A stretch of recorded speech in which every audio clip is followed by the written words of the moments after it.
les gens sont des fanatiques de football.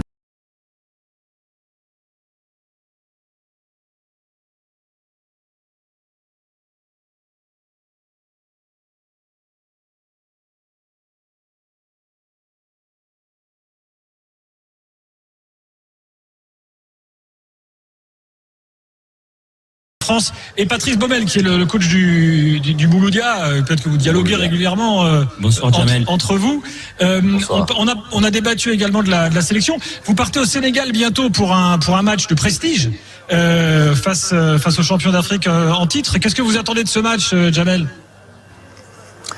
Effectivement, aller au Sénégal, jouer contre le champion en titre, et j'ai envie de dire, je l'ai dit il n'y a pas longtemps, c'est aujourd'hui la référence en Afrique, c'est même l'ogre africain, parce qu'ils ont tellement, ils viennent de faire leur dernier match déjà le prouve. Ils ont joué contre le Brésil, c'était un match amical certes, mais ils ont gagné 4-2 contre le Brésil, donc c'était il n'y a pas longtemps.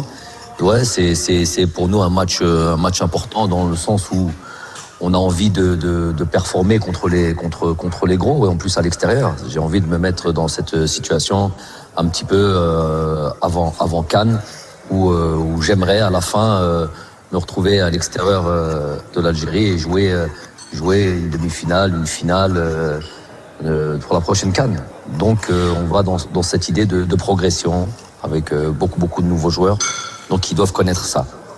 Jamel, vous êtes effectivement en phase de préparation. La CAN va venir très vite. C'est un match amical contre le Sénégal. Alors, nous, les matchs amicaux, vus de France, quand il s'agit de commenter l'actualité des Bleus, des Champs, les matchs amicaux, on n'est pas très emballé. On se demande souvent si les joueurs sont motivés. Le coach, lui, c'est son métier, il doit l'être. Et il n'y a pas énormément de pression autour de ces matchs-là, parce que il y a les matchs de championnat, les matchs de Coupe d'Europe. Depuis que je suis ici et que je pars aux Algériens ici, j'ai le sentiment, alors je veux le vôtre maintenant, que match amical, c'est pas un concept qui existe vraiment ici. Et que à chaque match, vous êtes attendu. On disait tout à l'heure, le parcours pour l'instant, il est bon dans la qualif. Rappelle-le, Gilbert, tu l'as rappelé. Excellent, 0 défaite, que des victoires. Et il y a eu ce match nul là, il y a quelques jours contre la Tanzanie. Et immédiatement, on sent que la pression, elle revient. Comment on vit quand on est sélectionneur avec cette attente perpétuelle, en fait? Comment on calme un petit peu la foule, et comment on fait retomber cette pression? En fait, cette pression, je pense pas qu'elle soit populaire. Moi, c'est-à-dire depuis mon arrivée, ça fait 5 années que je suis là. Oui. Il y a eu un avant Cannes 2019, pendant la Cannes 2019, après la Cannes 2019, là on la gagne. Et ça n'a toujours pas enchanté certains. Et c'est pas le peuple dont on parle. Je n'aurais pas trop envie d'entrer dans une polémique, mais je peux juste vous confirmer qu'effectivement, à chaque match, par exemple sur le match, on a terminé hier, ou il y a 2-3 jours, le dernier match du groupe de qualification Coupe d'Afrique. On était donc sur 5 victoires sur 5, 15 points pris sur les 15 possibles. Et bon, sur ce dernier match-là, j'ai mis une équipe quasiment de U23. Donc des gamins, il y a des Bouanani que vous connaissez. En gros, une équipe, voilà, nouveau visage, beaucoup de. Une équipe bis. Ouais, j'ai pas envie de dire une équipe bis, mais une équipe de joueurs qui n'ont pas encore de sélection, et sur lequel c'est le seul moment où je vais pouvoir. Qui découvrent la sélection, voilà, une sélection, 2 sélections, 3 sélections. Donc par exemple, il y avait qu'un champion un champion 2019. Il y avait que Issa Mandi. Tout le reste, c'était des nouveaux capés.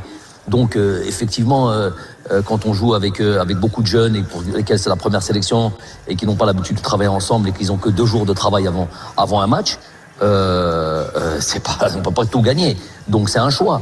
Si j'avais voulu jouer avec entre guillemets ceux qui ont l'habitude de jouer, bon, j'ai la prétention de penser que ce match-là, on aurait pu l'emporter. Oui.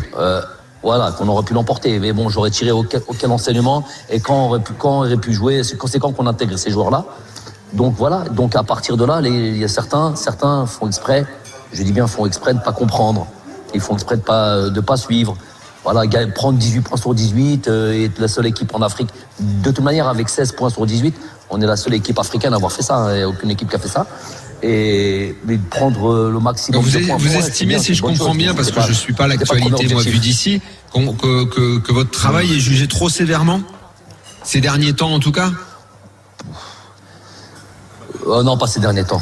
Depuis le premier jour où j'ai mis le pied en sélection.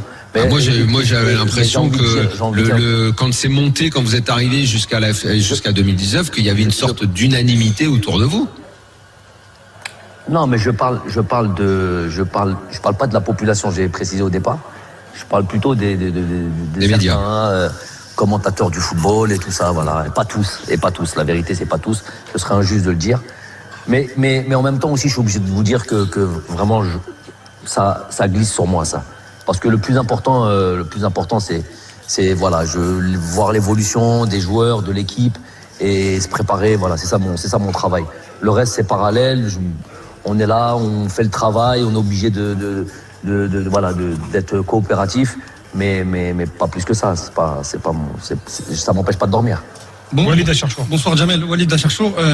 Jamel, au-delà des combats que vous venez d'évoquer, moi j'aimerais qu'on parle aujourd'hui de la situation de l'Algérie, de votre équipe, de la grosse marge de progression, s'il y en a une pour vous. J'aimerais bien avoir votre analyse avant la Coupe d'Afrique des Nations. Parce que moi, on en a parlé notamment sur la première heure. J'aimerais bien retrouver le fil conducteur, même dans le contenu de ce qu'on a vu sur la première partie de mandat de Djamel Belmadi, où ça a été exceptionnel. Et sur la dernière année, et notamment sur les 2 échecs contre le Cameroun et aussi dans la poule avec la Guinée équatoriale, la Sierra Leone et la Côte d'Ivoire, j'ai l'impression que dans cette équipe, bon, c'est pas que de votre faute, hein, bien évidemment. Il y a eu des joueurs qui ont été blessés, il y a eu des méformes, etc. Mais j'ai perdu cette cohérence et j'ai perdu ce fil. Est-ce que quelle est votre analyse là-dessus, et est-ce que ce match contre le Sénégal va vous permettre de voir véritablement à 2-3 mois de la Coupe d'Afrique des Nations si cette équipe-là peut concurrencer les grosses nations comme vous l'avez évoqué en début de propos? En tout cas, c'est l'objectif, ça c'est sûr. Mais j'ai envie de dire que on n'aura pas le temps de développer, j'imagine, absolument tout d'un point de vue technique. Je vais essayer d'être le plus synthétique possible. Je dis que voilà, il y a eu une période, on est arrivé, peut-être qu'on nous attendait pas, on est arrivé costaud, on a gagné cette Coupe d'Afrique. On a enchaîné, c'est pas juste une Coupe d'Afrique. En fait, c'est pour ça que on a gagné en 2019, on a été invaincu jusqu'en janvier 2022. Donc c'est pour ça qu'il faut pas s'arrêter à cette date de 2019. C'est jusqu'en janvier 2022, en passant par beaucoup de matchs, des gros matchs, des matchs contre des équipes sud-américaines, toutes les équipes africaines, les plus grosses équipes africaines, jusqu'en janvier 2022. Et d'ailleurs, 4-5 jours avant le premier match de la CAN contre le Sierra Leone, on joue contre le Ghana et on met 3-0 au Ghana avec une équipe. Donc voilà. Après, il y a ce qui se passe à la CAN, ça serait très très long, très très compliqué à le décrire. En tous les cas, le fait est que c'est un échec. Champion d'Afrique, sortir au premier tour, c'est pas du tout ce qu'on attendait. Dans la foulée, 3 mois plus tard, on joue le Cameroun. J'ai pas envie de recréer des polémiques. On va battre le Cameroun là-bas. On est la seule équipe des 5 matchs du top 10, on va dire. Et on est la seule équipe à aller gagner à l'extérieur là-bas, aller gagner à l'extérieur, et à domicile il se passe ce qui se passe. C'est là où j'ai pas envie de nourrir la polémique. On a un match qui nous échappe avec beaucoup d'événements, peut-être certainement techniques, on va pas fuir la chose, mais beaucoup d'événements parallèles et qui duraient depuis un certain temps. En fait, pour dire qu'on est quelque part, on a un statut. Vous savez, on a enchaîné 35 matchs sans défaite. Je crois qu'il y a que l'Italie qui a fait mieux dans l'histoire du football. Il n'y a que l'Italie qui a fait mal dans l'histoire du football. Et donc, on est vraiment partout, attendu partout, et l'adversité est de plus en plus coriace. Ça, il faut. Et en Afrique, c'est vraiment difficile. Il n'y a plus de petites équipes. Je vous donne un petit exemple. Hier, il y a l'Égypte qui joue à domicile contre l'Éthiopie, qui gagne 1-0. Il y a par exemple le Ghana qui joue à domicile un match important, qui gagne 2-1 à la 88e minute contre l'équipe il n'y a plus de gros scores comme avant, quoi. Contre le Centrafrique. Il y a par exemple le Cameroun, il leur reste un match, leur dernier match, pour pouvoir se qualifier. Ils ne sont toujours pas qualifiés pour la prochaine CAN. Vous voyez que je peux vous en donner en pagaille des exemples comme ça. Jamel, qu'est-ce qui manque Jamel, qu'est-ce qui manque aujourd'hui pour toi? J'arrive. Vas-y, excuse-moi. J'arrive. J'ai bien compris la question et j'arrive. Donc tout ça fait que déjà il y a la difficulté. Si vous voulez faire la différence entre qu'est-ce qui s'est passé en 2019, déjà c'est pas 2019, c'est 2019 jusqu'à 2022. Il y a eu un long parcours, donc faut pas la résumer à 7 compétitions seulement. Et ensuite il y a en face des joueurs qui ont terminé un petit peu. Ça a été un groupe, une génération de joueurs qui s'est doucement commencé et une nouvelle génération qui arrive. Je vous ai dit le match de la Tanzanie il y a 2 jours, il n'y a que Aïssa Mandi qui est champion 2019. Donc vous voyez, par exemple, et nous on est vraiment dans cet objectif de régénérer ce groupe-là et envoyer beaucoup de 109 et en masse. Voilà, en fait, c'est le truc, c'est que c'est en masse. Donc, comment vous pouvez avoir d'ores et déjà très rapidement des résultats, sachant qu'on les a eu, si on veut juste voir le groupe de qualification, 5 victoires à match nul sur ces 6 matchs-là, en intégrant beaucoup de jeunes. Donc ça prend un temps. Il y a une mutation qui est en train de s'opérer. Donc on est dans un groupe de transition aujourd'hui. Jamel. Attends, j'aimerais que Mehdi puisse aussi poser une question à Mehdi Guézard. Oui, coach. Donc ça il faut que ça, juste pour terminer le truc, ça il faut que ça prenne rapidement, c'est vrai. Je trouve qu'ils s'en sont bien sortis. Moi sur le match de la Tanzanie, par exemple, j'imagine, je sais pas pour qui a vu ce match-là, on avait des conditions de jeu vraiment très difficiles. Je sais pas comment ça. Vraiment le terrain était vraiment très difficile. Encore un arbitrage qui nous a fatigués. C'est une problématique en Afrique pour des équipes qui veulent jouer. Donc on a eu 80% de possession de balle, mais voilà, on n'a pas réussi à trouver la faille. J'imagine que et c'est une équipe qui a refusé évidemment de jouer. Bon, tout ça, c'est des éléments qu'on va retrouver dans l'avenir. Donc, mais je trouve que. Et comment on règle ça quand on est coach? Le contenu. Comment on règle ça quand on est coach pour essayer de faire progresser cette équipe? Il faut persévérer, il faut jouer des matchs comme celui-là, il faut jouer des matchs comme sur cette date FIFA. On a 2 matchs différents. On savait qu'on allait trouver une équipe de Tanzanie regroupée derrière, cassant le rythme, cassant le jeu, cassant le truc et refusant le jeu. Et on va avoir une équipe du Sénégal qui va venir nous chercher, qui va nous opposer un rapport de force et donc on a 2 tendances. Et il faut progresser là-dessus. À partir du moment où on a à peu près 80% de changement de groupe entre 2019 et aujourd'hui, ça se fait pas du jour au lendemain, je veux dire. À un moment donné, il y a une logique qui rentre dans les têtes. Ou bien on décide de rester avec des cadres, des mecs de la trentaine et jusqu'au bout et tirer le truc jusqu'au bout. Et ce qu'on ne veut pas, ce qu'on ne veut pas en Algérie et ce que je veux pas moi aussi. Et dans ces cas-là, on peut avoir une forme de vie. J'aurais pu gagner ce match de la Tanzanie. Je dis, c'est prétentieux de parler comme ça, mais c'est ce que je pense si j'avais mis tous les cadres. Mais moi, le but, c'est pas ça. Le but, c'est de faire intégrer ces joueurs de qualité, des jeunes de qualité, et qui progressent avec ces matchs-là, et qui progressent, qui commencent à comprendre jusqu'au jour où ils arrivent à vraiment comprendre les aléas de l'Afrique, les aléas de notre football, ce qu'on leur demande. Et puis c'est des dates FIFA. Vous savez, c'est pas beaucoup. Je vous dis, quand il y a une date FIFA qui arrive, on a 2 jours pour travailler. 2 jours avant un match. Voilà, pour un groupe en reconstruction vraiment quasiment totale, c'est pas facile. Mais franchement, on reste très optimiste. Coach, moi je ne suis pas du tout un journaliste sportif, je suis juste un supporter inconditionnel de mon équipe nationale. Une question, avant 2019, en 2018, vous aviez prédit la victoire en quelque sorte de l'Algérie pour la CAN. Est-ce que vous aviez monté une équipe commando en disant, moi je vais gagner la CAN en Égypte, en terre d'Égypte, en terre de football, j'y vais pour gagner la CAN. Est-ce que vous avez le même discours pour la CAN qui a lieu dans 4 mois? Ou est-ce que vous êtes un peu plus pondéré en disant, voilà, je suis en train de régénérer une nouvelle équipe, il y a un peu plus de temps qui doit être donné, ou quel est votre sentiment et quel est justement votre objectif pour cette CAN qui arrive très prochainement? Et c'est une question de supporter, coach, excusez-moi, c'est pas une question de journaliste sportif, moi je parle avec le cœur. Pas de souci. À partir du moment où on sort au premier tour de la CAN de la dernière CAN, je trouverais osé et malvenu d'aller dire je vais aller gagner la prochaine. Donc on va faire preuve d'humilité, de tranquillité, et puis on va y aller avec des objectifs certains entre nous, mais en tous les cas avec quels sont vos objectifs pour un supporter, quels sont vos objectifs que vous, Djamel Belmadi, sélectionneur de l'équipe nationale d'Algérie, vous voulez mais moi, faites-nous rêver, faites-moi rêver, moi en tant que supporter. Je vous le dis, hein, c'est personnel. Moi, la culture de la gagne, elle m'obsède. C'est ça. Ouais. Donc, donc votre objectif, votre objectif. Je viens de vous répondre. L'objectif de la gagne, elle m'obsède. Donc, je ne peux pas vous dire mieux. Voilà. Daniel.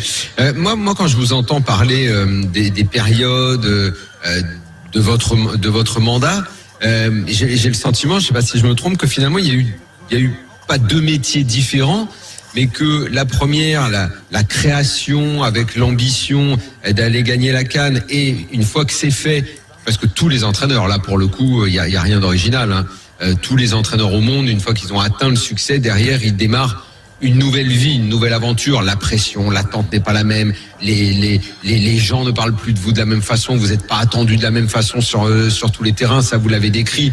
Il faut relancer l'équipe, comme vous venez de le dire, avec plein de nouveaux joueurs. Est-ce que ce sont deux métiers différents finalement? Comment on se prépare à ça? Ouais, la pression, surtout chez nous, qui est, on a un peuple déjà qui est vraiment passionné de football, vraiment passionné de football, avec une vraie culture de football depuis tous les temps. Et donc les attentes sont évidemment, par conséquent, très grandes. Donc le quotidien est rythmé au rythme en fonction de cette équipe, notamment cette équipe nationale. Les clubs aussi, hein. Les clubs aussi, il y a vraiment beaucoup de passion pour les clubs. On a des vrais supporters de clubs, chacun a son histoire. Et effectivement, moi je suis aussi à la base, avant d'être entraîneur ou sélectionneur, j'ai été joueur de cette équipe nationale déjà, et je suis à la base déjà depuis tout petit un amoureux de l'équipe nationale. Voilà, un amoureux, un vrai. Comme tout Algérien qui a un passeport algérien. J'ai été bercé là-dedans depuis tout petit où je vis en Algérie. Je passais mes vacances, j'avais 9 ans, 10 ans, donc